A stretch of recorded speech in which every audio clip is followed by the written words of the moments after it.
하나님께서 오늘 우리에게 주신 말씀은 욥기 1장 1절에서 12절 말씀입니다. 욥기 1장 1절에서 12절 말씀 함께 합독하겠습니다. 우스 땅에 욥이라 불리는 사람이 있었는데 그 사람은 온전하고 정직하여 하나님을 경외하며 악에서 떠난 자더라. 그에게 아들 7과 딸 3이 태어나니라. 그의 소유물은 양이 7천이요 낙타가 3천이요 소가 500결이요 암나귀가 500마리며 종도 많이 있었으니 이 사람은 동방 사람 중에 가장 훌륭한 자라. 그의 아들들이 자기 생일에 각각 자기의 집에서 잔치를 베풀고 그의 누이 3명도 청하여 함께 먹고 마시더라. 그들이 차례대로 잔치를 끝내면 욥이 그들을 불러다가 성결하게 하되 아침에 일어나서 그들의 명수대로 번제를 드렸더니 이는 욥이 말하기를 혹시 내 아들들이 죄를 범하여 마음으로 하나님을 욕되게 하였을까 함이라. 욥의 행위가 항상 이러하였더라. 하루는 하나님의 아들들이 와서 여호와 앞에 섰고 사탄도 그들 가운데 온지라.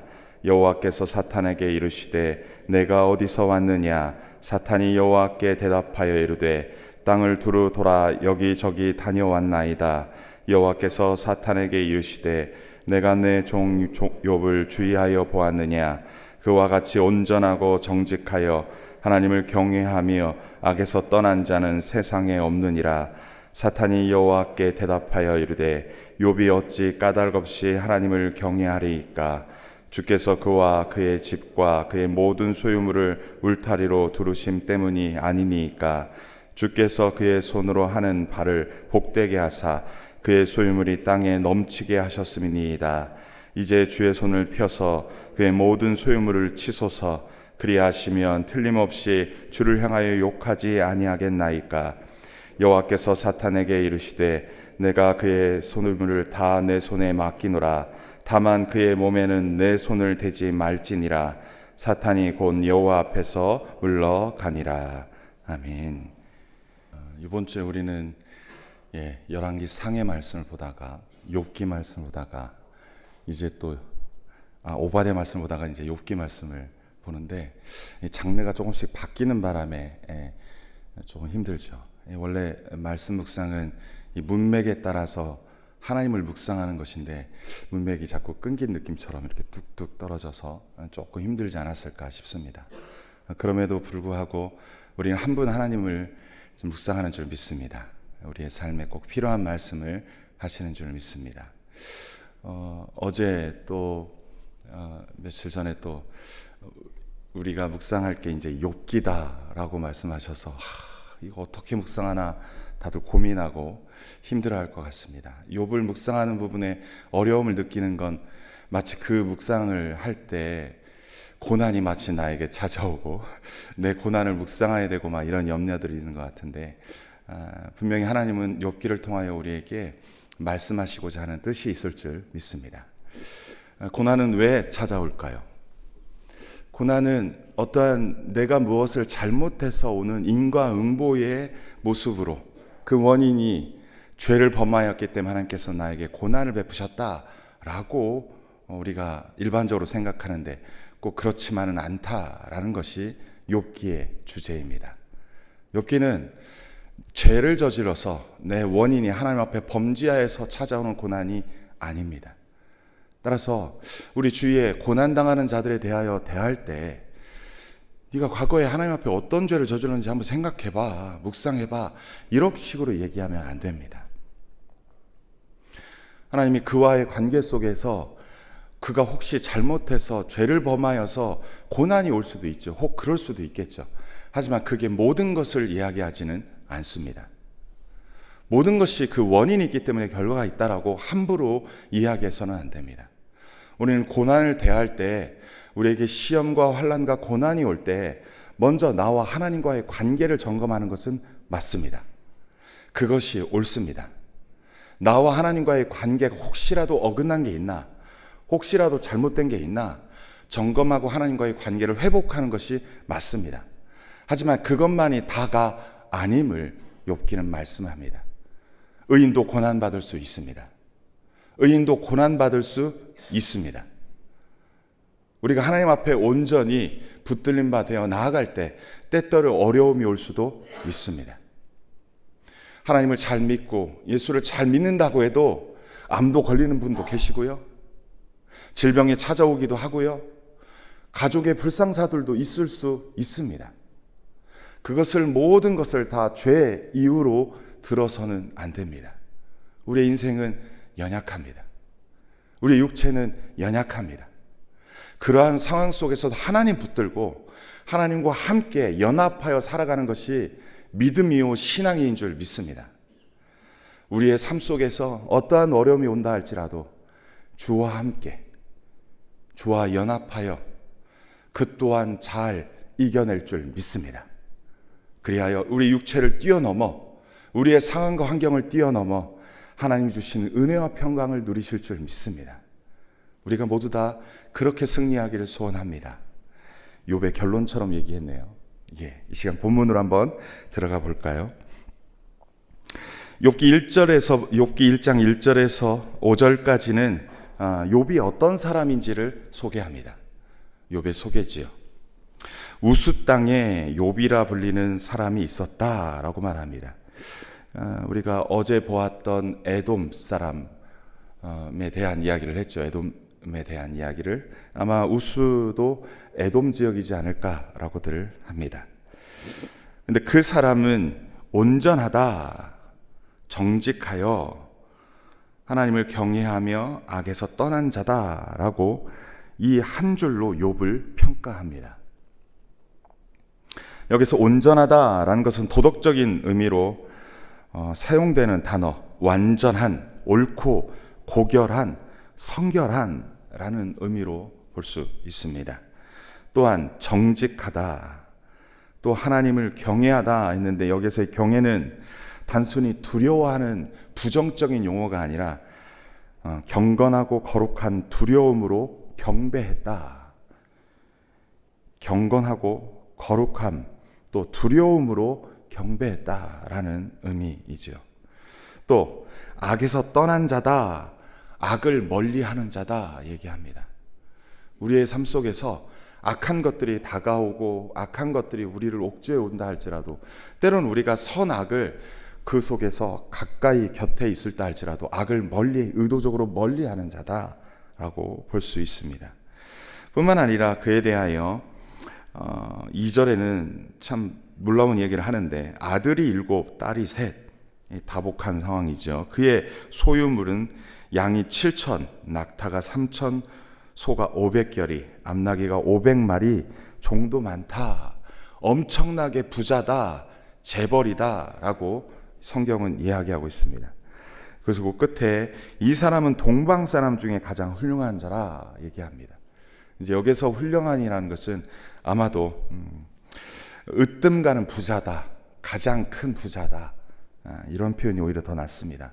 물론 이제 존귀하며 세력이 있고 영향력이 큰 인물 이런 표현도 되지만 아마도 가장 큰 부자다, 그 사람이 큰 영향력을 가졌다라고 말할 수 있습니다.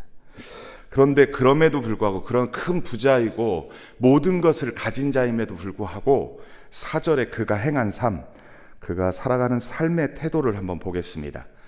그의 아들들이 자기 생일에 각각 자기의 집에서 잔치를 베풀고 그의 누이 3명도 청하여 함께 먹고 마시더라. 그들이 차례대로 잔치를 끝나면 욥이, 자녀들이 잔치를 차례로 베풀면 욥이 그들을 불러다가 성결하게 하되 아침에 일어나서 그들의 명수대로 번제를 드렸다라고 말합니다. 근데 그렇게 번제를 드리는 이유는 욥이 말하기를 혹시 내 아들들이 죄를 범하여 마음으로 하나님을 욕되게 했을까 함이라. 행동이 아니라, 삶이 아니라 혹시 그 마음이라도 하나님을 욕되게 하였을까 합니다. 실수로라도 욕되게 했을까 합니다. 라면서 그를 성결하게 하고 자식들임에도 불구하고 당신이 그들을 불러다가 그들과 함께 예배를 드렸다라고 말합니다. 자신뿐만 아니라 자녀들까지도 하나님 앞에도 혹시나 죄를 범하여 마음으로 하나님을 욕되게 했을지 몰라서 번제까지 드리는 신앙을 잘 가르치고 그 하나님을 잘 경외하는 것을 본을 보이는 것뿐만 아니라 그에게 잘 가르쳐서 그의 평생에 하나님을 경외하게 그렇게 살도록 행했다라는 것입니다. 그런데 이러한 일이 어쩌다 한 번 하는 것이 아니라 일상의 삶이라는 것입니다. 욥의 행위가 항상 이러했다. 어쩌다 한 번 한 게 아니라 항상 이러했다라는 것입니다. 참 욥 같은 인물이 이 세상에 있을까 싶을 정도로 정말로 온전하고 정말 완전하고 정말 하나님을 온전히 경외하며 악에서 떠난 악을 멀리하는 사람 아닐까 싶습니다.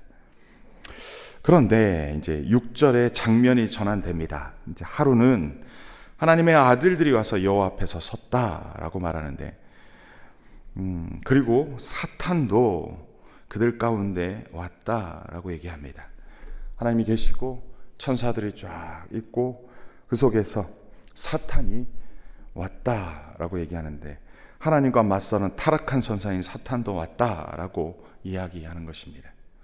근데 갑자기 여호와께서 사탄에게 이르시되 네가 어디서 왔느냐? 사탄이 여호와께 대답하이르되 땅을 두루 돌아 여기저기 다녀왔나이다 하니까 여호와께서 사탄에게 이르시되, 우리 8절 말씀 함께 읽어볼까요? 시작.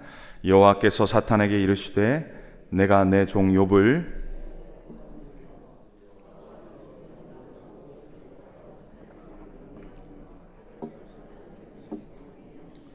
1절에서 했던 말씀을 반복하여 말합니다. 어찌 보면 1절의 내용은 저자가 기록했듯 보여지지만 6절에서는 하나님이 욥에 대하여 평가하고 욥에 대하여 말씀합니다. 더 놀라운 사실은 이 8절에서 하나님께서 지금 사탄에게 자랑하듯이 말합니다. 야, 너 혹시 욥을 알아? 욥이 어떤 존재인지 알아? 걔는 이런 존재야 라고 말하는 겁니다. 내 새끼가 어떤 새끼인지 알아? 내 아들이 어떤 아들인지 알아? 내 딸이 어떤 아들인지 알아? 어제 세례교육을 하는데 이렇게 처음 만난 자매가 있었습니다. 그래서 이렇게 이야기하다가 자녀 얘기를 하니까 갑자기 얼굴에 화색이 확 돌면서 막 이야기를 하십니다. 마치 자랑이나 하듯이 이렇게 하는데 너무나 이렇게 표정이 확 다르더라고. 진지한 모드에서, 세례교육하는 진지한 모드에서 갑자기 분위기가 확 달라지더라고요. 여러분, 우리가 우리의 자녀를 생각할 때 막 우리가 들뜨고 기분 좋듯이 하나님이 지금 욥에 대하여 막 자랑이라고 하듯이 사탄에게 너 욥이라는 자를 알아? 욥을 알아? 두루 돌아다니면 하는데 욥이라는 자를 알아? 그만큼 온전하고 정직하고 하나님을 경외하며 악에서 떠난 그러한 욥을 알아 라며 자랑하고 있는 보여집니다. 하나님은요, 어찌 보면 저와 여러분들을 그러한 자녀로 여기시지 않을까 싶습니다. 왜 그렇습니까? 정말 의로워서일 수도 있지만, 정말 정직할 수도 있지만, 하나님이 내 새끼라고 칭한 자들 아닙니까? 예수의 보혈로, 예수의 피값으로 당신의 삶은, 당신의 자녀 삶은 당신의 자녀 아닙니까? 그래서 지금은 조금 모자랄 수 있어요. 지금은 조금 연약할 수 있어요.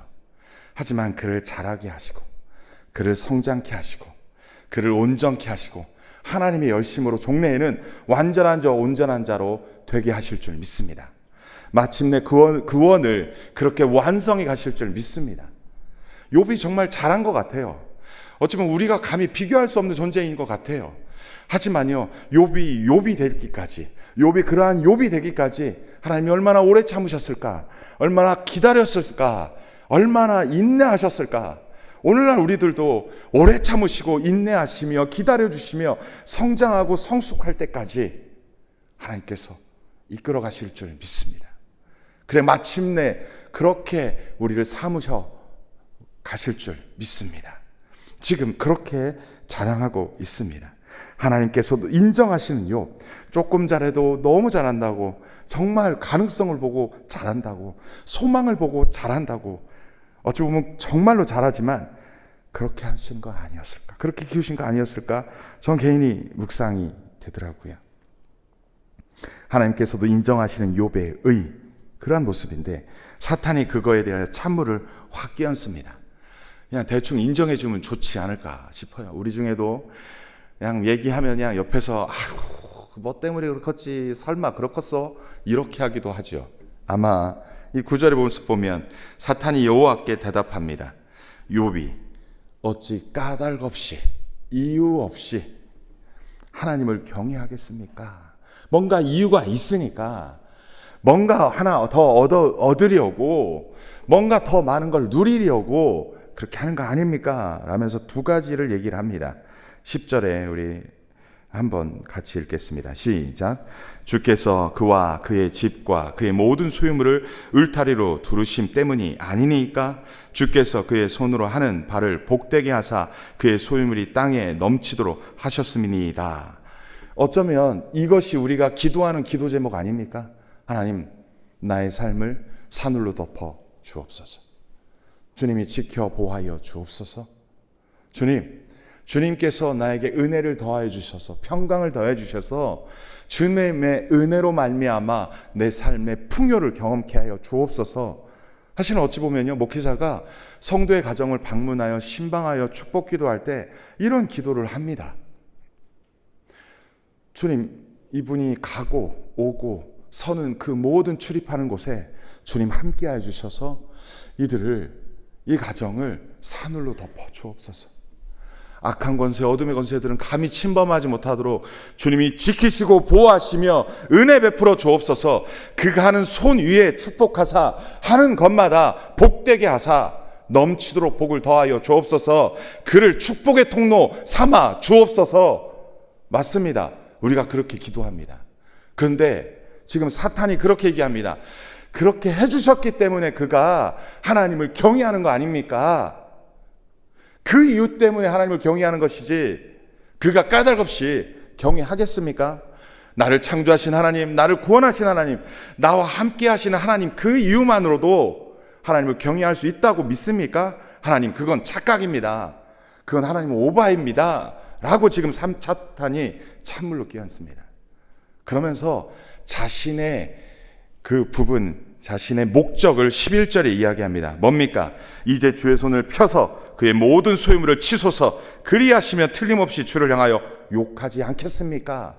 그를 한번 쳐보세요. 그에게 환난을 한번 허락해 보세요. 그를 시험해 보세요. 별거 없습니다. 금방 하나님 배신할 것이고, 금방 하나님 부인할 것이고, 하나님 욕할 것입니다. 라고 고소하고 있습니다. 별 볼 일 없는 믿음이에요. 라고 말합니다. 그럼 어찌면 보면 우리를 끊임없이 속삭이는 사탄의 음성이 이렇습니다. 니까짓게 뭘 믿는다고 이 새벽에 나와. 니까짓게 뭘 하나님을 어떻게 섬긴다고 그렇게 난리를 쳤어. 대충 믿어. 적당히 믿어. 어찌 보면 예수 믿지 않는 자들이 우리에게 흔히 하는 말, 그럴 수 있습니다. 우리를 하찮게 보고 우리를 의심하며 우리의 믿음조차 그렇게 연약하게 치부하여 더 이상 하나님께 달려가지 못하도록 그렇게 조소하고 고소하는 우리 주의 내용들, 그건 곧 사탄이 우리를 이야기하는 거 아닐까 싶습니다. 여러분, 이것은 사탄의 목적입니다. 하나님의 목적은 뭡니까? 연약하고 부족하지만 자꾸 소망과 자꾸 희망을 주며 잘한다 하며 잘하게 하려고 합니다. 그런데 사탄의 목적은 뭡니까? 자꾸 깎아내리며 니까짓게 그걸 해서 뭐해? 어디까지 갈 수 있다라는 거야 하면서 끊임없이 폄하하고 의심하고 연약하게 만들어서 더 이상 하나님께 나아가지 못하게 만드는 정말로 정반대의 모습입니다. 사탄의 목적은 이겁니다. 하나님을 떠나게 하려고. 자기 자신을 스스로 나약한 존재다 하며 해도 할 수 없는 존재라고 연약하게 그렇게 나아가도록 하는 것이 사탄의 모습입니다. 그러나 하나님은 우리를 어떻게 여기십니까? 여러분 12절 함께 한 목소리 읽겠습니다. 시작. 여호와께서 사탄에게 이르시되 내가 그의 소유물들을 다 내 손에 맡기노라. 다만 그의 몸에는 네 손을 대지 말지니라. 사탄이 곧 여호와 앞에서 물러가니라. 하나님의 태도는 어떻습니까? 욥에 대한 생각이 어떻습니까? 욥을 믿어줍니다. 욥을 믿어줍니다. 너는 욥을 그렇게 폄하하고 욥을 그렇게 의심하고 욥을 그렇게 하찮게 여기지만 나는 그렇게 여기지 않는다. 그래, 한번 네 뜻대로 해봐라. 그의 생명만은 건들지 말고 한번 해봐라. 나는 네가 믿지는 않지만 나는 믿는다. 나는 내 새끼 믿는다. 나는 내 자녀 믿는다. 그는 결코 나를 부인하지 않을 것이며 나를 욕하지 않을 것이며 나를 떠나지 않을 것이라고 나는 확신한다. 해볼 테면 해봐라. 저는 이 부분이 너무 긴장이 되고 너무 은혜가 됩니다. 저와 여러분을 아십니다. 하나님이. 저와 여러분을 그냥 대충 아는 게 아니라 그 마음의 중심까지도 아십니다. 우리의 연약함도 아시지만 우리의 가능성도 아십니다. 그것으로 끝나지 않습니다. 우리를 믿어주려고 하십니다. 의지적으로 믿어주려고 하시는 거 아닐까 싶습니다. 힘내봐. 내가 응원할게. 한번 해봐. 어려움이 온다 할지라도 나는 너 믿고 있을 거야. 믿을 거야. 끝까지 믿을 거야 하며 믿어주려. 사탄 앞에서 감히 지고 싶지 않은 하나님의 의지적인 모습인지 전 잘 모르겠습니다. 하나님을 잘 모르니까요. 하지만 우리 하나님은 우리를 믿어주시는 분이신 줄 믿습니다. 우리를 믿어주시려고 하시는 분인 줄 믿습니다. 오늘 본문에서 하나님 어떤 분이시고 우리에게 주는 교훈은 무엇입니까? 우리 하나님은 온 세상의 주권자이십니다. 사탄까지도 당신의 통제 아래, 통치 아래 두고 계십니다. 감히 사탄이 함부로 우리를, 하나님의 사람들을 함부로 하지 못하도록 그 범위를 정하시며 함부로 행하지 못하도록 하시는 온 세상의 주권자이십니다. 우리 하나님은 우리를 우리보다 더 잘 아시는 하나님이십니다. 내 새끼가 온전한 자, 완전한 자, 정직한 자, 하나님을 경외하는 자, 악을 멀리하는 자라고 아십니다. 그리고 무엇보다도 우리를 믿어주시는 하나님이십니다. 그래서 오래 참으십니다. 그래서 오래 기다리십니다. 그래서 마지막까지 끝까지 사랑하시려고 하나님의 열심으로 우리를 사랑하십니다. 우리 하나님 이런 분이십니다. 여러분 혹 실수했습니까? 혹 잘못했습니까? 혹 하나님을 잠깐 원망했습니까? 우리 하나님 그것만 가지고 여러분을 함부로 평가하지 않을 줄 믿습니다. 우리 하나님은 당신의 독생자까지 내주면서까지 우리를 사랑하셨습니다. 우리를 사랑하시되 끝까지 사랑하시는 분인 줄 믿습니다. 우리를 사랑하시되 끝까지 사랑하시는 사랑이 크신 하나님이신 줄 믿습니다. 그 하나님을 우리가 믿는 하나님이라는 것을 잊지 마시고 그 하나님 붙잡고 온전히 그 하나님의 뜻으로 나아갔으면 좋겠습니다. 저는 교훈적인 부분에 있어서는 이 4절에 자녀들까지도 성결케 하며 그 자녀들까지도 옳은 길로 인도하며 그 자녀들까지도 하나님을 온전히 경외하도록 가르치는 욥의 모습을 봅니다. 여러분 우리들에게 맡겨주신 기업, 이 자녀들을 어찌됐든지 끝까지 우리도 우리의 자녀를 포기하지 맙시다. 그렇게 예수 믿으라고 했는데 안 믿는 그 아들, 그 딸, 아이씨 포기했어.